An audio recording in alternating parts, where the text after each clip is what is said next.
Well, there we have it, lads and lasses. It's ended down at the Etihad. Man City 3, Newcastle United 1, 5-1 on aggregate.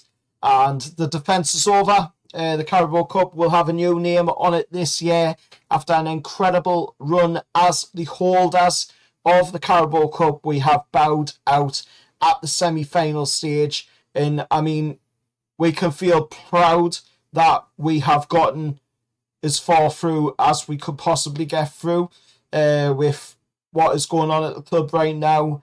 On the injury side of things, we're having a problem again with injuries, and it has hampered tonight's match. Obviously, not having the likes of Bruno there, not having the likes of Joelinton in the squad available, or Tino Livramento available, and that's not excuses, that's just facts right there. You know, that with them guys available, that makes this game a little bit easier to try and take on. But it's not to be. Man City 3, Newcastle United 1 on the night, 5-1 on aggregate. And I mean, we'll come away from there. He had with another defeat. We haven't won there since 2014 when we beat them in the League Cup with Rolando Aarons and Moussa Sissoko scoring the goals.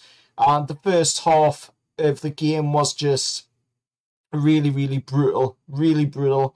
We had to witness Omar Mamouche scoring within 7 minutes into the game. Then, you know, just a deflection off of Big Dan Burn, and it loops over the top of Ramsdale within 7 minutes into the game, and it makes what was already a hard task to begin with an even harder task forward.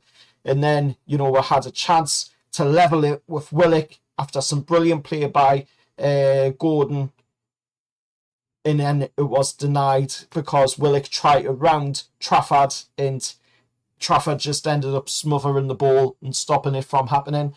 But then, you know, City didn't blink. They scored a second and made it, of course, 2-0 on the night, and, of course, put it up to 3-0 or 4-0 on aggregate. And of course, then it was Rinders to make it 3 before the half-hour mark, and it was pretty much, unfortunately for us, game set and done.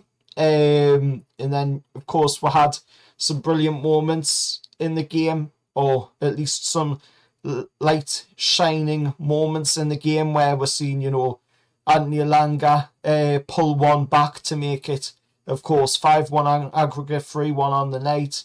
And then there was a couple of other chances, you know, where we're seeing Harvey Barnes score, but then it be disallowed. Then there was a couple of more chances again where the ball, you know, grazed across the front of the box, just needed Johan Wissa to get onto it. I mean, there was a lot of chances there, we just couldn't seem to get them in the back of the net with what chances we did have, of course, in the second half. But I mean, we fought back the best that we could. We did the best we could. Eddie and the lads did the best they could in the game tonight, and we shouldn't feel hard done by. We shouldn't feel disappointed. We shouldn't, you know, be angry at the lads.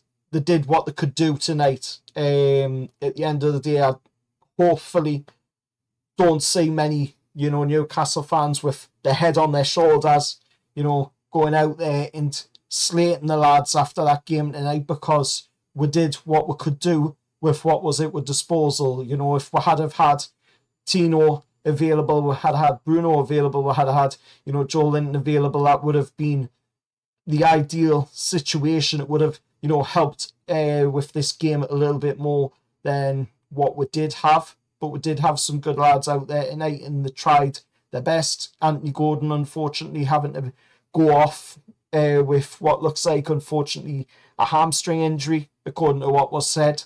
If you want to believe Jamie Carragher, that is.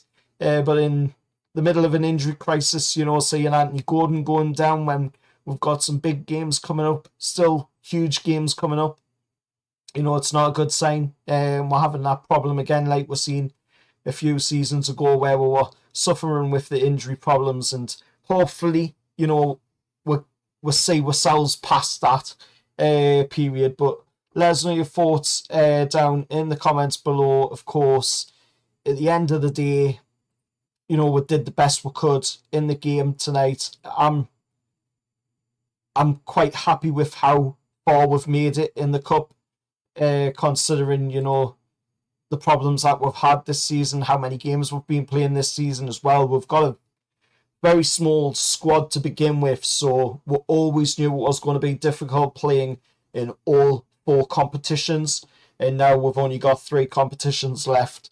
Of course, with the FA Cup, Champions League and the Premier League. Now it's to focus on them competitions, and especially the Champions League. We're doing really well in that. We need to, of course, win them 2 games against Carragher, see what happens, of course, after that, and the FA Cup, see what happens in that, of course, as well, and do well in the Premier League, get ourselves into them European spots. But let us know your thoughts down in the comments below on that game tonight. What was your standout moment in the game?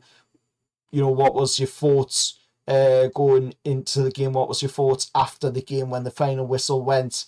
But like I say, let's not feel downhearted. Let's not be disappointed. Yes, we lost, but we fought with dignity. We fought with pride, and I'm really happy with how the lads went about themselves in the cup and showed, that we take pride when we are champions of cups, and we did better than the last season's champions, of course, of Liverpool for the Premier League. They're not defending that very well, and Crystal Palace obviously didn't defend their FA Cup title very well, neither did they. So we've done really, really well there. Let us know your thoughts down in the comments below. Till next time, how are the lads?